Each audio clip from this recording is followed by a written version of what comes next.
Yeah, Coach, I'm curious about, of all the positions, there's a lot of attorneys at the skill positions. Offensive line, you lost some key players. You've got grad student transfers from places like Angelo State. We don't know anything about. You kind of run through the options on offensive line. You've got some guys coming off of injuries also. Just talk about that position. Yeah, right. I think that position is still in flux. I think we're still trying to move some people around. I think it's way too early in camp just to name anybody in particular quite yet with how they're doing, but there are some new faces that are in those roles that we're trying to get caught up to speed.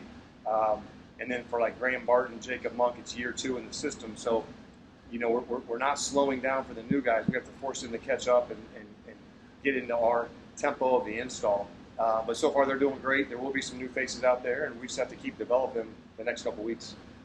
Building depth has always been an issue for you going back, 50 years. Is your philosophy that teams know better than its twos? Are you satisfied with the depth, not just in that position, but in all the positions? I would totally agree with you. You need to have a lot of depth, and I think that's hard in college football, and especially with the transfer portal the way it is. A lot of the twos are leaving. Not a lot of kids sit and wait. So it for sure is a challenge. I think right now is the time when you develop that depth and you find out who we can count on.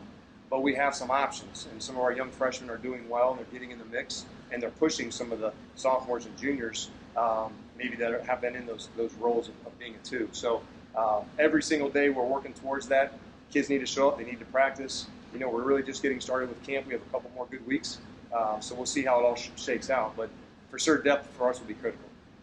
Do you find yourself kind of reflecting on where this offense was last year to where you are now in terms of how much further ahead that you are this year? Yeah, it's been good. We have been able to go a little faster with the install because there has been a lot of carryover from the year before. And again, we work with these guys. We get spring practice with them, we get summer meetings with them, and now they're doing it again in fall camp, right? So this is the 3rd time we've done it since the season ended. So by now they should have a lot of this stuff down pat.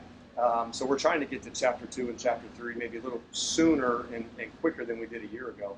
But with the old guys, I'm very pleased with how they've retained things from last season. How has your relationship with Riley evolved in the last 18 months or so? Yeah, that's a great question.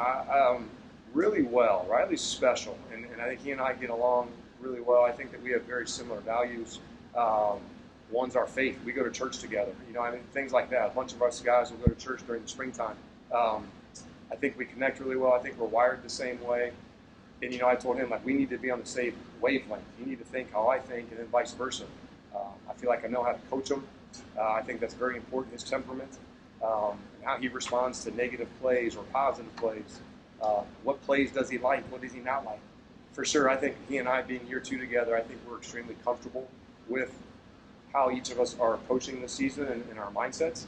But I'm certainly glad he's on our team. He's one of the best I've ever been around. You had a couple negative plays today. Did you see what you wanted to? Did you just talk about how you responded? Not at all. Well, I'm sorry. Maybe some good responses, but the negative plays for sure not. And that's a part of playing quarterback. That's new schemes every day. The defense does new things. We do new things on offense, but we're always trying to limit those plays. And, yeah, not very happy with that today. Yeah. Coach, I saw Jordan Moore make a spectacular catch down here doing one of your drills here.